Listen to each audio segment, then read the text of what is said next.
कृष्णचंद्र भगवान की। अलगोदेव भगवान ने बड़ी सुंदर कथा का रसपान कराया था। किस प्रकार से एक पापी जिसने जीवन में कभी पाप के अलावा कुछ नहीं किया और मरने के बाद भी वो प्रेत बना, ऐसे अपवित्र आत्मा को भी कोई यदि पवित्र करता है संसार में तो कोई वेद पुराण नहीं है, वो एक ही पुराण है जो है श्रीमद् भागवत महापुराण।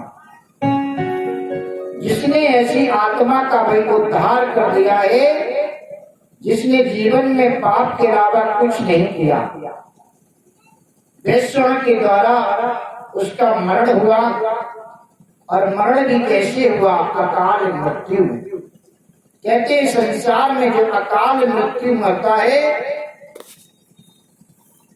वो प्रेत बनता है, और यदि ब्राह्मण कोई अकाल मृत्यु मरता है तो वो ब्रह्म राक्षस बनता है। और आज इस पापी ने पाप किए, हालांकि ब्राह्मण पुत्र था इसलिए ये ब्रह्म राक्षस बना। मृत्यु कैसे हुई? वेश्याओं ने इसका गला दबाया लेकिन ये मरा नहीं, तो घबरा गई कि अभी हमें मार डालेगा। तो एक वेश्या जाकर के अंगारे ले आती है चूल्हे के और उसके मुंह में डाल देती। तब अग्नि के जलते अंगारे और इसके मुख में ठूस दिए। तब महातपन की ज्वाला में फिर प्राण पखेरु निकल गए।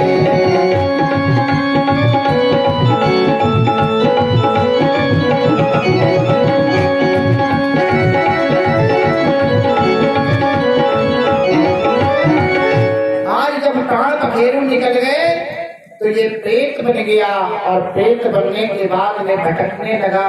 गोकर्ण जी जब आए तो उनको दर्शन देता है भूत बन करके। कभी बकरा कभी भालू बनता है, कभी भैंसा बनता है। गोकर्ण जी जान जाते हैं कि कोई प्रेत आत्मा है, मंत्रों से अभिमंत्रित करके जल छोड़ते हैं और ये बोलने की शक्ति पाता है, क्योंकि प्रेत के मुख नहीं होता है। यदि प्रेत कुछ खाता है पीता है तो सिर्फ रक्त का पान करता है। जितना मच्छर का डंक होता है उतने ही प्रेत के मुख होता है। लोग कहते हैं मेरे ऊपर प्रेत आते हैं, भूत आते हैं। यदि कोई मोटा व्यक्ति के ऊपर प्रेत आते हैं तो वो सूख करके छुआरे की तरह हो जाता है, समझ लेना इस पर प्रेत आते हैं। और नहीं तो समझ लेना ये सब झूठ है। आज इसको बोलने की शक्ति मिलती है तो वो कहता है कि मैं तुम्हारा भाई हूँ। अहम भ्राता तुदेशिरोमि धुंधकारी इति नाम का, मेरा नाम धुंधकारी है भैया, मैं तुम्हारा ही तो भाई हूँ। मैंने मनुष्य की योनि में और वो भी उच्च कुल में जन्म लिया ब्राह्मण के यहाँ पर, लेकिन मैंने कोई ऐसे कार्य नहीं किए, मैं प्रेत बन गया हूँ भैया, अब मेरा उद्धार करो। गोकर्ण जी ने कहा तुम अपने स्थान पर जाओ, मैं प्रातः काल कोई उपाय खोजूंगा। और उन्होंने भी भगवान सूर्य से प्रार्थना की, हे सूर्यदेव तुमको प्रणाम, एक उपाय मुझे बतला देना, धुंधकारी कैसे मुक्ति पाए कोई सहज मार्ग सुझा देना।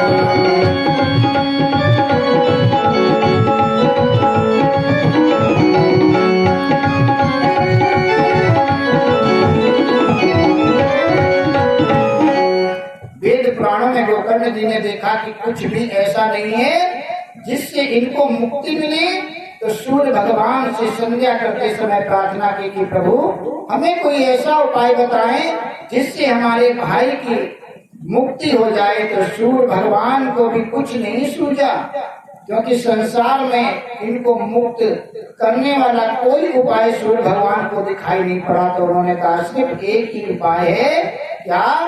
सप्ताहिक की भागवत महापुराण का अनुष्ठान करो, जिससे तुम्हारे भाई को मुक्ति प्रदान हो।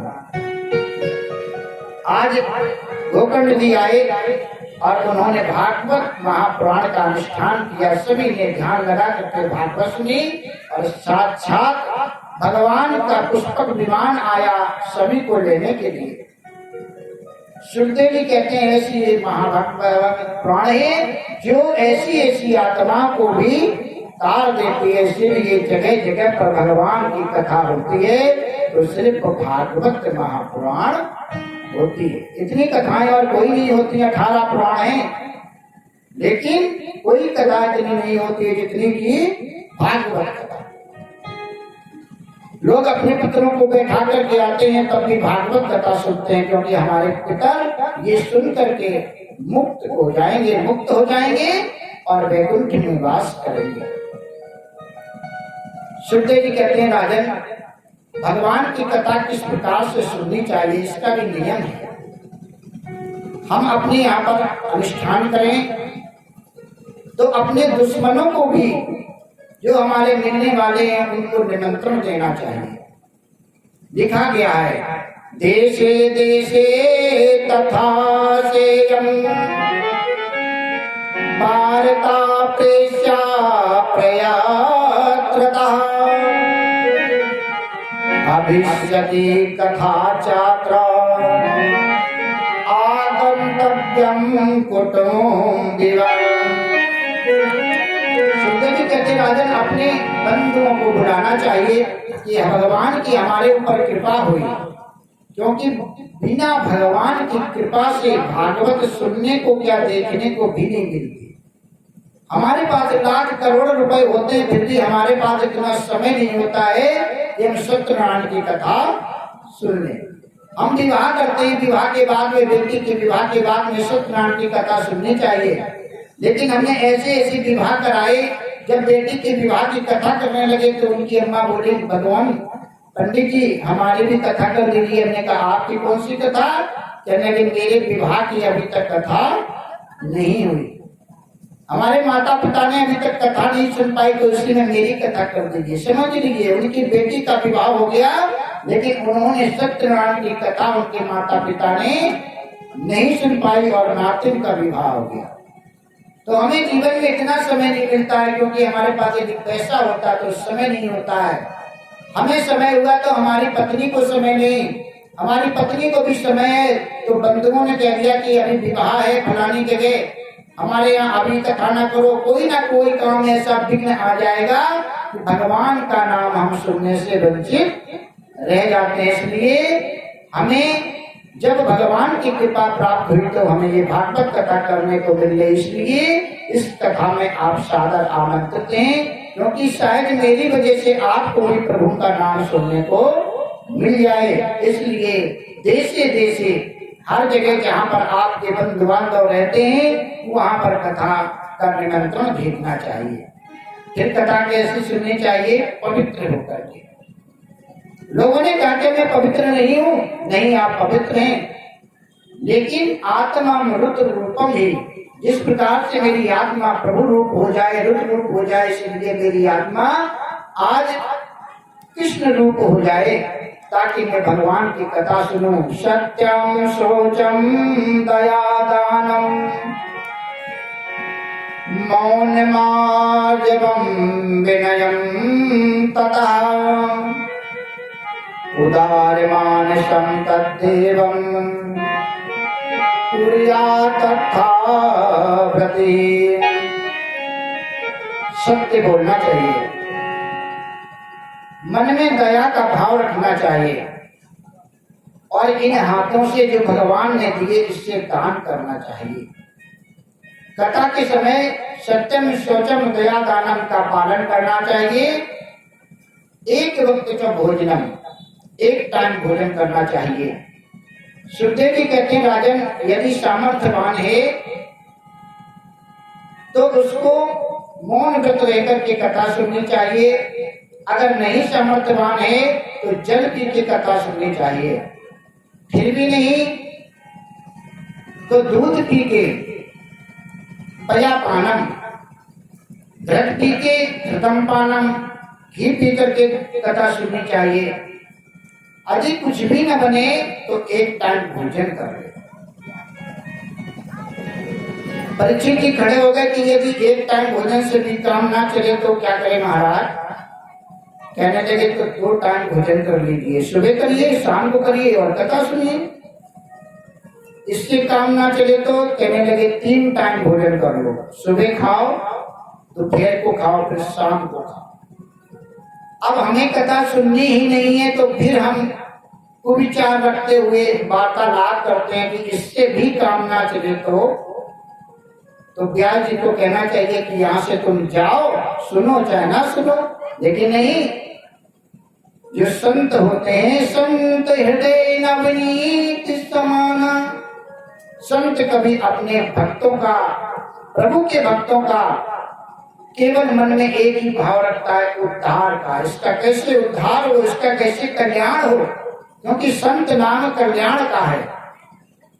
तो व्यास जी ने कहा कोई बात नहीं, घर से रोटी बना के आओ और यहीं पर ले आओ, खाते जाओ, कथा सुनते जाओ, लेकिन भगवान के नाम का त्याग मत करो।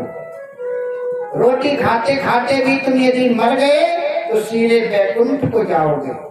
इसलिए भगवान का नाम नहीं छोड़ना चाहिए, संसार का हर काम छोड़ देना चाहिए। भगवान का नाम सुनो। इस प्रकार से आप कथा सुने। और कथा कितने दिन की होनी चाहिए? बताया कि कथा 7 दिन की होनी चाहिए। नैमिष क्षेत्र में आज कथा हो रही है और 7 दिन की कथा हो रही है। ऋषियों ने प्रार्थना की कि प्रभु हमें ये बताएं कि सुखदेव जी का जन्म कैसे हुआ। हमने सुना भगवान ने एक अवतार नहीं लिए, कई प्रकार के अवतार लिए। व्यास जी कहने लगे हाँ, यम प्रवजन्तु मनुपेतिमपेति कृत्यम द्वीपायिनो विरहिका पुत्रेति तन्मे तया तरवो वनेदु तं सर्वभूतहृदयं मुनिमानतोऽस्मि। जिस प्रकार से आज सुखदेव जी का जन्म भी नहीं हुआ, जैसे जन्म हुआ नाड़ा लपेट करके जंगल की तरफ प्रस्थान करने लगे, हम ये कथा सुनना चाहते हैं। व्यास जी का बड़ी सुंदर कथा है, हम तुम्हें सुनाएंगे। भगवान ने 24 अवतारों का जन्म दिया है। सनक चंदन सनातन सनत कुमार के रूप में प्रथम जन्म लिया। दूसरा संसार के कल्याण के लिए शुक्र का अवतार लिया। आज तीसरा जन्म भगवान ने देवर्षि नारद के रूप में लिया। चौथा नर और नारायण के रूप में लिया। पांचवा कपिल के रूप में लिया और छठा दत्तात्रेय के रूप में लिया। सातवां जन्म आत्ति नामक पत्नी से यति के रूप में लिया। आठवां जन्म भिखर देव के रूप में लिया और 9वां जन्म पृथु के रूप में। 10वां मत्स्य अवतार भगवान का हुआ और 11वां कच्छप अवतार हुआ। 12वां भगवान का धर्मंतरी अवतार हुआ और 13वां मोहिनी अवतार हुआ। नरसिंह के रूप में 14वां अवतार लिया भगवान ने और वामन के रूप में 15वां अवतार लिया। 16वां परशुराम और भगवान का 17वां अवतार पाराशर के रूप में हुआ। 18वां अवतार भगवान का राजा राम के रूप में हुआ। 19वां 20वां अवतार बलराम और कृष्ण के रूप में हुआ।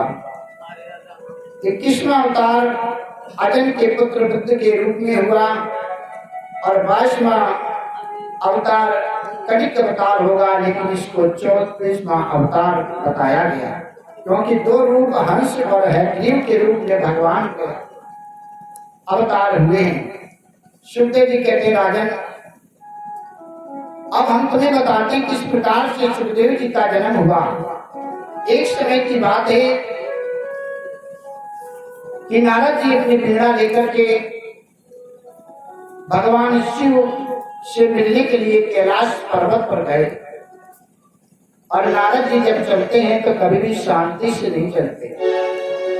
हम लोग चुपचाप निकल जाते हैं, लेकिन नारद जी कभी शांति से नहीं निकलते। नारद जी जब जाते हैं तो सभी लोग जान जाते हैं कि नारद जी जा रहे हैं, क्योंकि वो अपनी पीड़ा को उठाते हैं और प्रभु का कीर्तन करते हैं। श्रीमन नारायण नारायण नारायण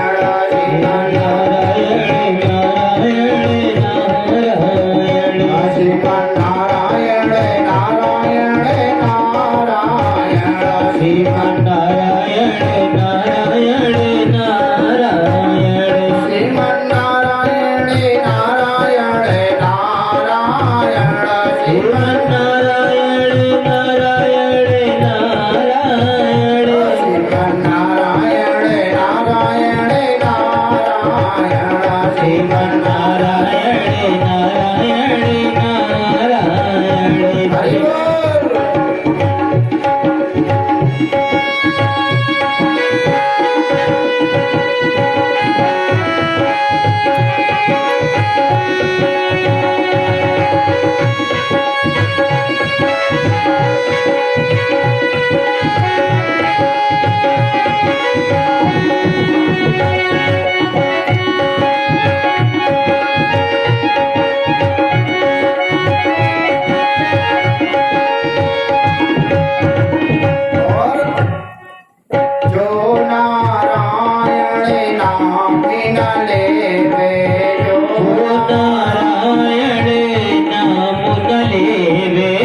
सब चारायण पाप होती सब चारायण श्रीमन नारायण नारायण नारायण श्रीमन नारायण नारायण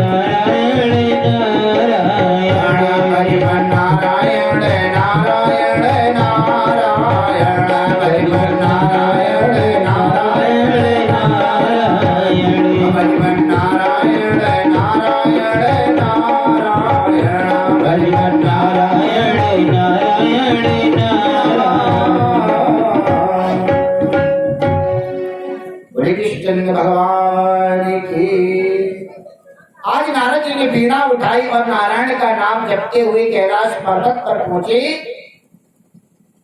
जब कैलाश पर्वत पर पहुंचे तो देखा क्या भोलेनाथ कहीं चले गए और माता पार्वती के दर्शन हुए। माता को प्रणाम किया और पूछा, माँ बाबा कहाँ गए हैं?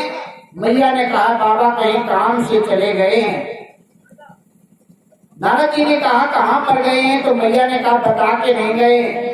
आज भोले बाबा जैसे बताया कि बता करके नहीं गए। नारद जी ने कहा ठीक हम जानते कहाँ गए होंगे और वहां से चल पड़े। जैसे चल पड़े माता जी ने कहा ठहरो नारद, तुमने अभी क्या किया कि मुझे मालूम है कहाँ गए होंगे, कहाँ गए? नारद जी ने कहा आपको तो बताया होगा। मैया ने कहा हमें नहीं बताया।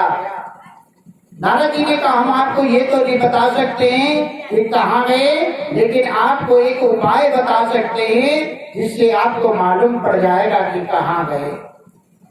मैया ने कहा वो उपाय हमें बताओ।